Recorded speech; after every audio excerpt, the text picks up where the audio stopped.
La première lettre de Pierre. Il s'appelait Siméon ou Simon quand il est devenu disciple de Jésus et faisait partie du cercle intime des 12 disciples.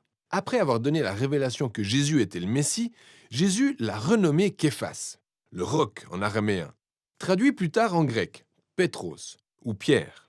Jésus lui avait promis qu'il deviendrait le leader des apôtres pour guider la communauté messianique à Jérusalem durant toutes ces premières années. Et c'est bien ce qu'il s'est passé. Rappelez-vous les premiers chapitres du livre des Actes. Finalement, Pierre a été envoyé porter la bonne nouvelle de Jésus au-delà des frontières d'Israël. Et cette lettre a été écrite des décennies après le début de cette mission à travers le vaste empire romain.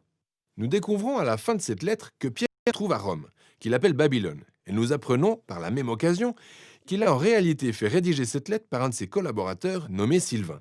Il s'agit d'une circulaire adressée à diverses communautés chrétiennes de la province romaine d'Asie mineure, l'actuelle Turquie. Ayant appris que la plupart de ces chrétiens non-juifs étaient persécutés, qu'ils étaient confrontés à l'hostilité et au harcèlement de leurs voisins grecs et romains, Pierre leur a écrit pour les soutenir en ces temps de souffrance.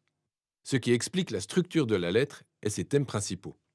Elle s'ouvre sur une salutation et se poursuit avec un cantique de louange poétique à Dieu, introduisant les principaux thèmes abordés dans le corps de la lettre, où il affirme d'abord la nouvelle identité familiale de ces chrétiens persécutés, ce qui va les aider à voir leur souffrance comme une manière de témoigner de Jésus et de focaliser leur espérance future sur le retour de Jésus. Voyons cela plus en détail pour comprendre comment tout cela s'articule. Pierre commence donc par saluer ces communautés en tant que peuple élu de Dieu et exilé à travers le monde. Il indique ensuite clairement dans sa lettre que les chrétiens auxquels il s'adresse sont des non-juifs. Mais ici, il s'adresse à eux en utilisant des expressions de l'Ancien Testament décrivant comment Dieu a élu le peuple d'Israël, la famille d'Abraham, lui-même exilé et nomade. Il s'agit d'une stratégie clé que Pierre répète tout au long de sa lettre. Il souhaite que ces chrétiens non-juifs qui souffrent voient qu'à travers Jésus, ils appartiennent dorénavant à la famille d'Abraham. En effet, tout comme lui, ils sont des exilés, des nomades incompris, maltraités et qui cherchent leur véritable patrie en terre promise. Pierre continue sur cette lancée dans le psaume d'ouverture. Il loue Dieu d'avoir fait renaître le peuple dans une espérance vivante à travers la résurrection de Jésus et la puissance de l'Esprit. Dieu invite tout le monde à rejoindre une nouvelle famille centrée sur Jésus. Une famille avec une nouvelle identité d'enfant bien-aimé de Dieu, ayant l'espérance nouvelle de voir le monde renaître par l'amour de Dieu, lorsque Jésus reviendra en tant que roi. Et pour les personnes ayant cette perspective, la souffrance et la persécution sont en fait un cadeau déguisé car elles consument les faux espoirs et les distractions à la manière d'un feu purificateur pour nous rappeler notre véritable patrie et notre espérance. Ce qui a un effet paradoxal car les épreuves de la vie renforcent en réalité notre foi et la rendent plus authentique. À partir de là, Pierre va enchaîner sur le corps de la lettre mais expliquera plus en détail toutes ses idées. Il développe tout d'abord le thème de la nouvelle identité familiale du peuple de Dieu.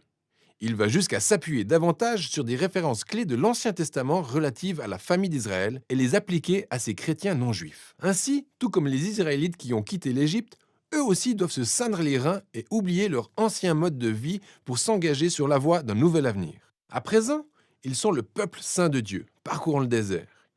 Ils sont le peuple du nouvel Exode qui a été racheté par le sang de Jésus, l'agneau suprême de la Pâque.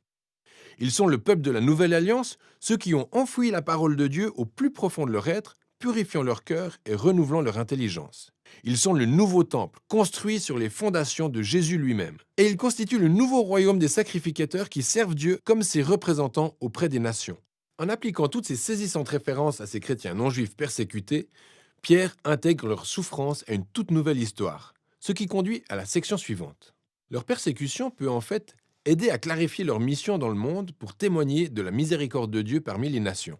Alors Pierre les encourage en premier lieu à commencer par se soumettre aux règles romaines, même si elles sont opprimantes. Certes, reconnaît-il, leurs persécutions, leurs souffrances sont injustes, mais la résistance violente ne résout rien, d'autant plus qu'elle trahit les enseignements de Jésus qui aimait ses ennemis au lieu de les tuer.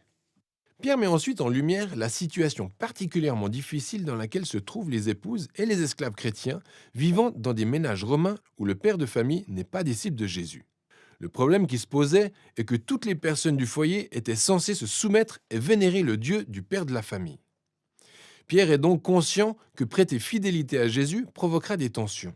Certes, dit-il, tous les chrétiens, y compris les épouses et les esclaves romains, ont été entièrement libérés par Jésus. Cependant, Ils ne doivent pas démontrer cette liberté par la rébellion, mais en résistant au mal de la même manière que Jésus l'a fait, en faisant preuve d'amour et de générosité envers leur ennemi. Quant au foyer où le mari est aussi chrétien, c'est une toute autre histoire. Ils doivent traiter leurs épouses complètement différemment de leurs voisins romains, les considérant comme égales devant Dieu, dignes d'honneur et de respect. Pierre espère que cette imitation de l'amour de Jésus et ce royaume inversé donneront du poids à leurs paroles, à mesure qu'ils témoignent de la miséricorde de Dieu et montrent aux gens la beauté et la vérité du chemin de Jésus. Mais Pierre est aussi quelqu'un de réaliste. Il sait que les chrétiens continueront à être persécutés. Donc, il leur rappelle leur justification future.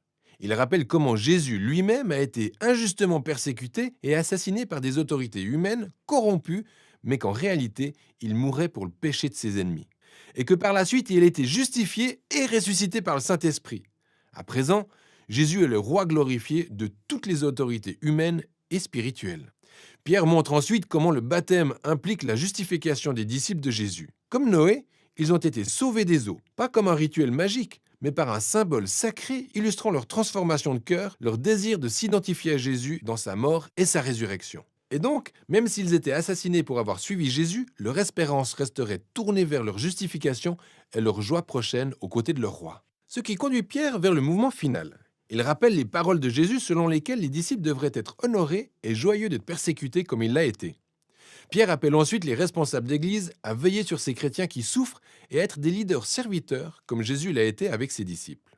Enfin, Pierre rappelle aux chrétiens qui est leur véritable ennemi. Cette hostilité n'est pas simplement d'ordre culturel ou même politique. Il y a des forces spirituelles obscures qui sont à l'œuvre en inspirant haine et violence. Et ils doivent résister à ce mal en restant fidèles à Jésus et à ses enseignements, en prévoyant son retour et son ultime victoire sur ce mal. Pierre conclut en priant pour qu'ils reçoivent la force divine et transmet ses salutations de leur église à Rome, qu'il appelle Babylone. C'est assez amusant comme comparaison. Pierre adopte la tradition des prophètes de l'Ancien Testament pour qui le nom de Babylone représente l'archétype de la nation corrompue. En effet, Rome est devenue la nouvelle Babylone et l'Empire romain est maintenant le territoire où le peuple de Dieu s'est exilé de sa véritable patrie que représente la nouvelle création. La première lettre de Pierre est un puissant rappel de l'espérance chrétienne en temps de souffrance. Le peuple de Dieu a dès le départ été une minorité incomprise et doit s'attendre à subir l'hostilité, car il a choisi de vivre sous le règne d'un roi différent, Jésus. Cependant, la persécution peut être perçue comme un cadeau déguisé à l'Église, car elle offre une chance de montrer aux autres la générosité et l'amour étonnante de Jésus, alimentés par l'espérance de son retour. Et voilà ce dont il est question dans 1 Pierre.